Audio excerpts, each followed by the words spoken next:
एक भक्त सदैव ये जानकर विश्राम करे कि कोई है जो सदैव उसका ध्यान रखता है।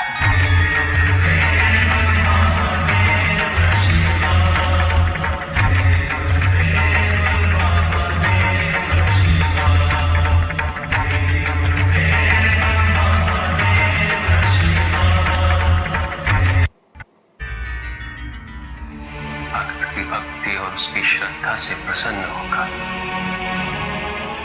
उसके आराध्य उसे दर्शन अवश्य देते,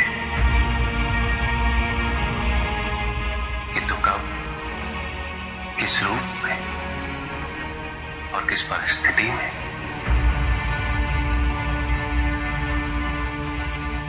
इसका पूर्व ज्ञान होना भक्त के लिए संभव नहीं होता। जब जब भक्त भगवान का ध्यान करता है, तब तब भगवान भक्त का ध्यान रखते हैं।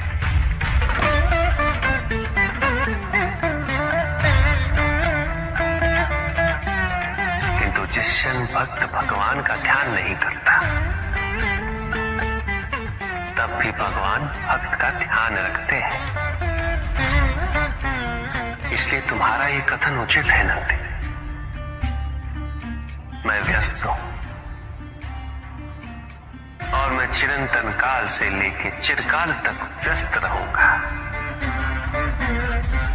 प्रत्येक क्षण प्रत्येक भक्त का ध्यान रखते हैं।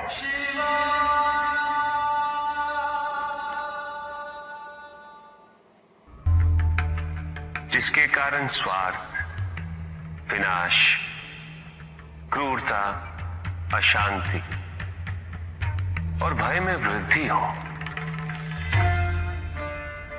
वह ज्ञान है।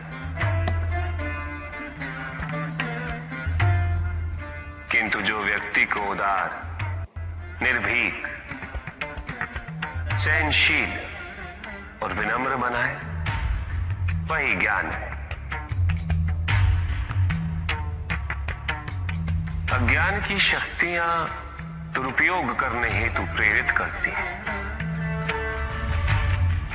किंतु जो अपनी शक्तियों और अपने सामर्थ्य के प्रति अपने उत्तरदायित्व को समझाए, जो न केवल अपने अपितु अपने से पहले संसार के उद्धार हेतु प्रोत्साहित करे, वो ज्ञान है। ज्ञान का मूल उद्देश्य ही परोपकार है, सृजन है। दूसरों की भावनाओं को समझना, उनका आदर करना, यही ज्ञान है। क्योंकि ज्ञान हमें न केवल अपने अपितु दूसरों के दुख और सुख के प्रति भी संवेदनशील बनाता है। किंतु जो दूसरों की भावनाओं का अनादर करे, उसे ज्ञान की श्रेणी में कैसे रखा जा सकता है? अज्ञान के कारण व्यक्ति सांसारिकता में बंधता जाता है, मोह माया में उलझता जाता है। अज्ञान परम सत्य से दूर ले जाने का माध्यम है, किंतु ज्ञान व्यक्ति को परम सत्य की ओर ले जाता है। ज्ञान मुक्तिदायक है, मोक्ष का मार्ग है,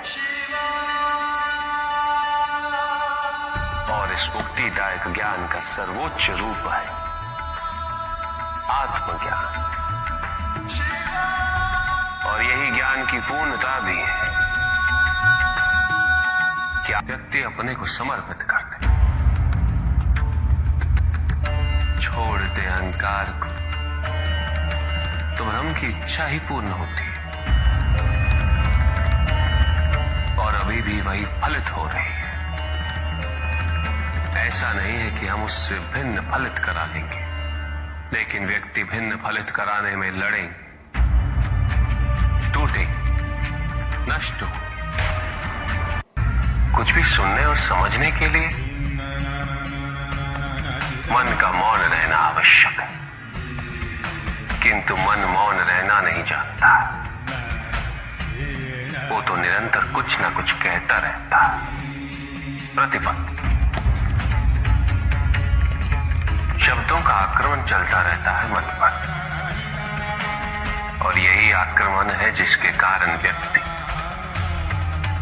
कभी भी शब्दों के परे नहीं जा पाता। जहां जीवन की सत्यता का बोध उसकी प्रतीक्षा कर रहा होता। कभी भी किसी व्यक्ति का विवेक, उसके संस्कार, निर्भीकता तथा उसके आचरण की परिपक्वता को परखना हो तो उसे शक्तियों से सुसज्जित करता हूं, पदाधिकार सौंपता हूं। परिणाम स्पष्ट हो जाएगा। प्रभु,